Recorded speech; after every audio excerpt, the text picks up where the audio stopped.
So the question we all want to know the answer to, is this camera still worth it in 2024?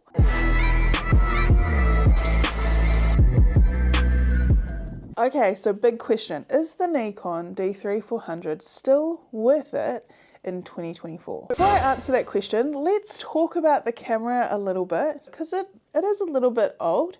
And just a heads up, I'm not a tech bro, I'm not a professional photographer or videographer.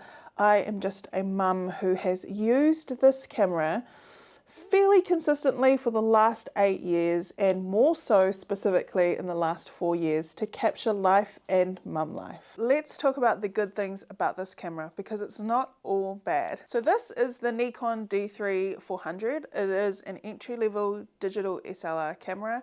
I bought it about 8 years ago when I was still in uni as a little bit of congratulations for finishing, but also because I was really interested in learning more about photography. Now this is a great camera to learn on. I have found it super easy. It has the automatic point and shoot function that you would expect from most digital cameras. It has the ability for interchangeable lenses, so you can take the lens off and swap it with something else. It's compact and lightweight, so even as a digital SLR, it's very easy to carry around and it doesn't feel super heavy like some of the other SLRs that I tried. It came with a spare battery charger in the box, so I don't need to charge the battery using a USB in the camera body, which I feel like helps to preserve the camera body a little bit. It means that it's not going to get hot when it's charging the battery, and if you have more than one battery, you can have a battery in your camera and also charging at the same time. It can connect to your computer or a TV or a screen using an HDMI mini. It has 2 ports on the side, so HDMI mini and then the charging cable. And to be fair, as a photo camera, it has pretty much worked well without a hitch for the last 8 years. So I always thought that I would move from this little camera to a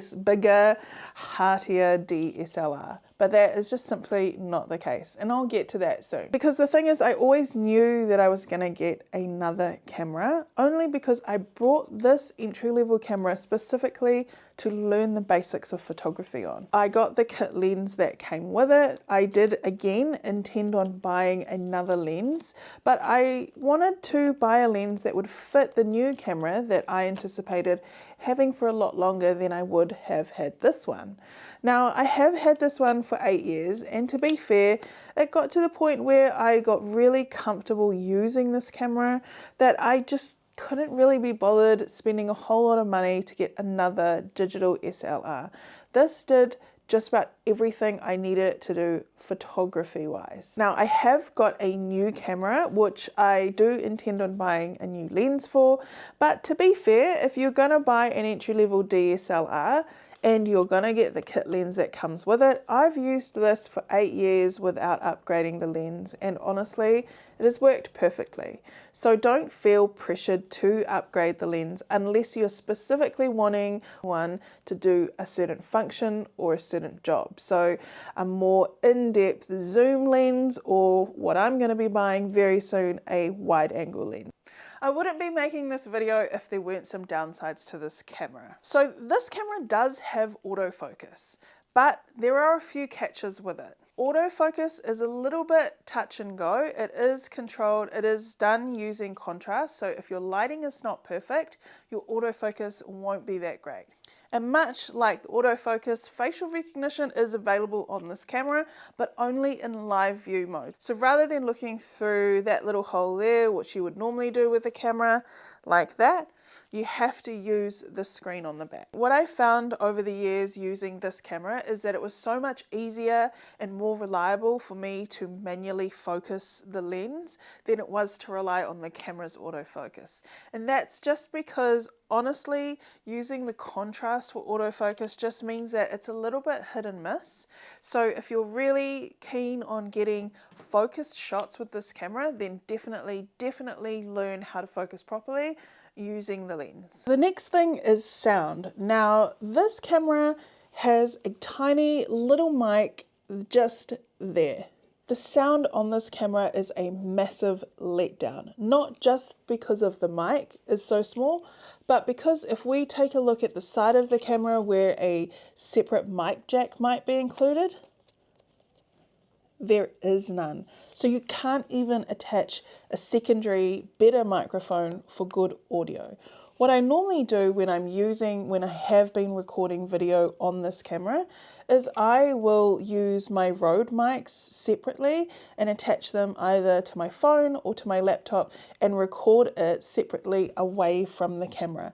This means that when I go into post-production, I have to try and align my audio that I captured either through my phone or computer with the video from this camera. Sound for me is a massive letdown when it comes to video content. As we're moving into video content, sound makes up a big part on whether or not your video content is worth it. But the biggest letdown of all that made me go from this camera to this camera has to be this. If I set my camera up for video, so I'm going to extend my lens. Now there is no dedicated video function on here, so all I'm going to do is I'm going to push the live viewfinder, which will give me a shot of what the lens can see. And then I need to push this little record button.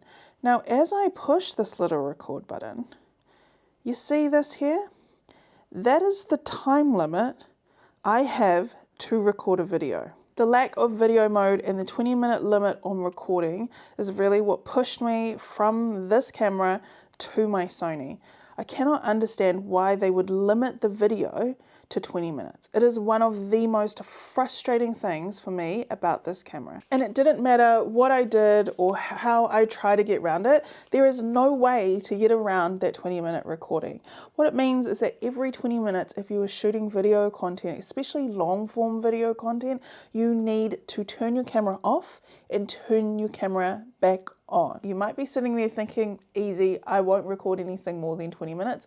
I definitely thought like that until I started doing interviews and having to sit through 2 hours worth of interviews. Having to reset my camera every 20 minutes was literally the push I needed to upgrade to a different camera.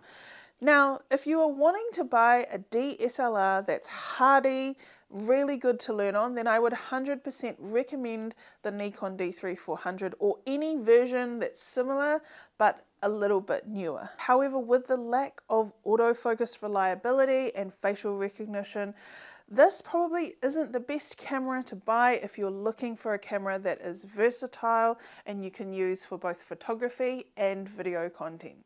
Overall, I think it still does have a place in 2024 if you've already got one, but if you're looking to buy a digital SLR in 2024, this probably wouldn't be my first choice. So after coming against struggle after struggle after struggle with my Nikon D3400, I did end up going to the Sony ZVe10. I have not regretted going to this camera once. Now, I did just get the standard Sony ZVe10. I know that there is a Mark II available. I am pretty happy with the output that this camera has.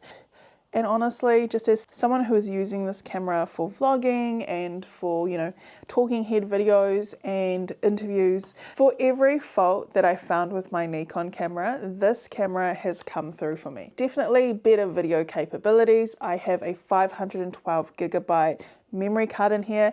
It will let me record until that memory card is full. There is no 20-minute limit. It has amazing autofocus. I don't have to worry about whether I'm in shot or not, or if my head's been cut off, because I can see myself on the flip out screen. More importantly, it has an external mic jack right there, but it also has a great microphone that comes with cover in the box. And most importantly, because I do want to upgrade to a wide lens, it comes with the ability to change the lenses. So the question is, will I still use my Nikon in 2024? To be fair, yes, I will for photo purposes. I still love my Nikon. I've used it for so long and become so comfortable with it that when I am taking photos, it is my preferred camera. I feel like I've mastered the settings. My photos turn out amazing with it, and I haven't quite mastered the photo taking settings on this camera. Although this camera I did, to be fair, did buy for video purposes, but It definitely won't be being used as much because I am moving into more video content. If you like this video or anything that I talked about, then please like and subscribe. Leave a comment below. Have you made a switch from a digital SLR to a more video capable camera? And what did you switch to? I'd love to know. Thanks for watching, and I'll see you in the next video.